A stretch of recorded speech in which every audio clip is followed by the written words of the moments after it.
नमस्ते, मैं हूं आपकी पर्सनल फाइनेंस एजुकेटर स्वाति और आप इस वक्त देख रहे हैं मेरा यूट्यूब चैनल बी वेल्दी। बहुत मेहनत करते हैं हम आपके लिए वो सब जानकारी जुटाने में जो आपको एक बेहतर निवेशक बनने में मदद करे। तो आप सबसे पहले बी वेल्दी को सब्सक्राइब करेंगे तो हम उसे अपना रिवॉर्ड समझेंगे।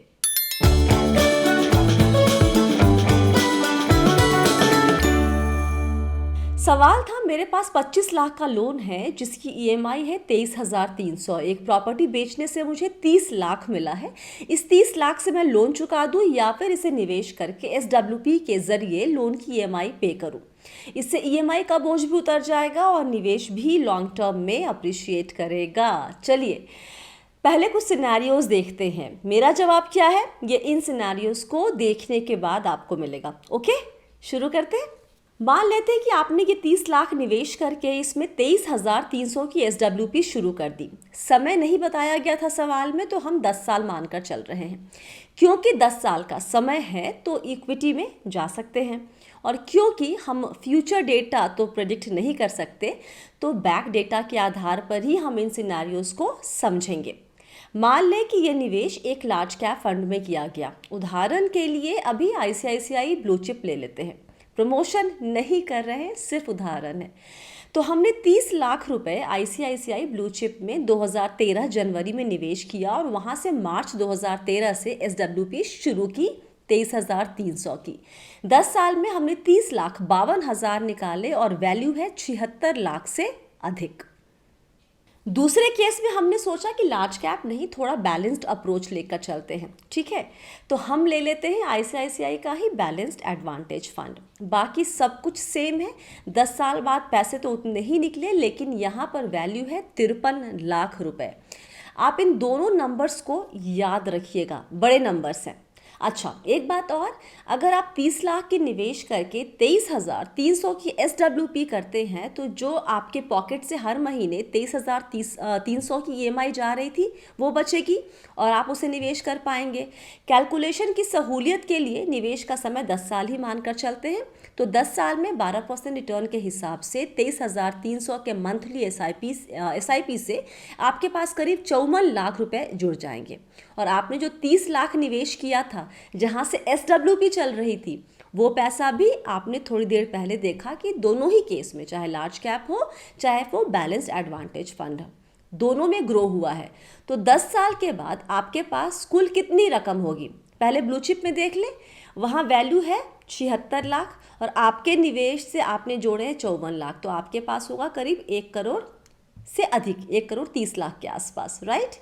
दूसरे केस में जहाँ पर हमने बैलेंस एडवांटेज फंड में किया था एसडब्ल्यूपी, तो वहाँ बचे हैं 53 लाख और आपके पास है 54 लाख, तो आपके पास होंगे करीब 1 करोड़ और 7 लाख रुपए।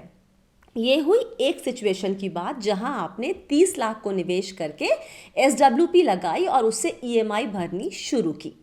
अब दूसरी सिचुएशन जहां आप 30 लाख मिलने पर 25 लाख का लोन चुका देते हैं। अगर आप ऐसा करते हैं तो आपके पास 5 लाख रुपए बचेंगे और हर महीने 23,300 बचेंगे क्योंकि ईएमआई खत्म हो जाएगी। इस 23,300 को आप निवेश करते हैं 10 साल के लिए। ये निवेश किया तो जो रकम जुड़ेगी वो है 70,63,000 के आसपास।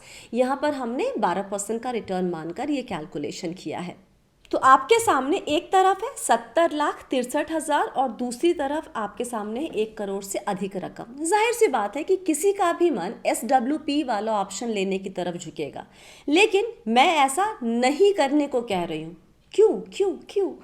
क्योंकि आप यहाँ पर सिर्फ और सिर्फ रिटर्न देख रहे हैं, आप रिस्क नहीं समझ रहे हैं। पहली बात, मैंने अपने छोटे से एक्सपीरियंस में देखा है और मैंने 2-3 लोगों से जो कम से कम 15-20 साल से म्यूचुअल फंड डिस्ट्रीब्यूशन के बिजनेस में हैं, उसी फील्ड में काम कर रहे हैं, उनसे इस बारे में बात की है।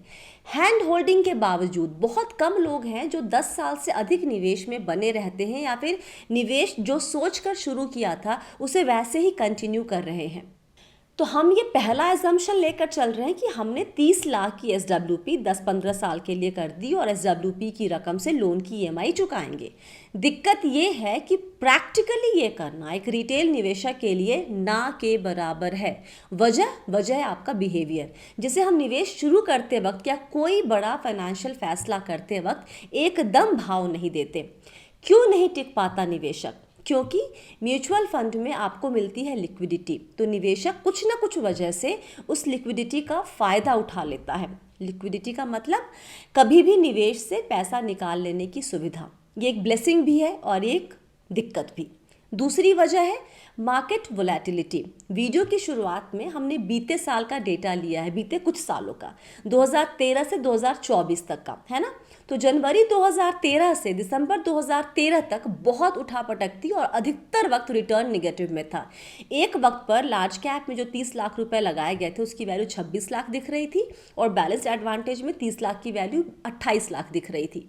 ऐसे हालात में क्या आपको लगता है कि आपकी मेंटल कैपेसिटी ये है कि आपने 30 लाख डाला है, वैल्यू 4 लाख या 2 लाख कम हो गई है और आप एसडब्ल्यूपी करते रहे उसमें?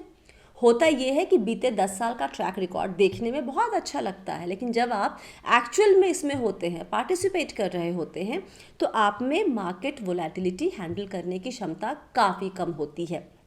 थियोरेटिकली बहुत अच्छा लगता है, लेकिन प्रैक्टिकली इम्प्लीमेंट करना हमारे लिए मुश्किल हो जाता है। जैसे उदाहरण के तौर पे क्या देखें, शादी को लेकर सोचिए। करने से पहले और करते वक्त बहुत अच्छा लगता है, लेकिन जब लंबे वक्त का साथ निभाना होता है तो क्या होता है, ये आप में से अधिकतर लोग अनुभव कर चुके होंगे। याद रखिए, लॉजिक और इमोशंस में फ़र्क होता है। ये नंबर्स लॉजिक है, जब आप इन नंबर्स में घुस जाएंगे तो उसके बाद आप इमोशन से काम करना शुरू कर देंगे और वो आपके फेवर में काम नहीं करेगा। क्यों हम ये कहते हैं कि अगर एक मुश्त पैसा हो तो लोन चुका दो? क्योंकि it is a better financial habit. हर चीज़ को रिटर्न के पॉइंट ऑफ व्यू से नहीं देखते हैं, जैसे हम इंश्योरेंस को रिटर्न के एंगल से नहीं देखते हैं। अगर हर चीज़ रिटर्न से जुड़ी है तो हम कभी भी इमरजेंसी फंड नहीं बना पाएंगे। एंड में आपको ये देखना है कि कहाँ पर आपको चैन की नींद आती है। देखिए, 2 हालात में लोन जारी रखें और एक मुश्त पैसे से एसडब्ल्यूपी कर लें। पहला, अगर आप 110% श्योर हैं कि आप इस सेटअप को 10 से 15 साल तक जारी रखेंगे, बाजार की वोलेटिलिटी से परेशान होकर या किसी इमरजेंसी में एसडब्ल्यूपी वाले पैसे को निकालेंगे नहीं। दूसरा, अगर आप लोन के ईएमआई पर टैक्स बेनिफिट ले रहे हो तो फिर अंडर सेक्शन 24 के अंदर लेते हैं, राइट।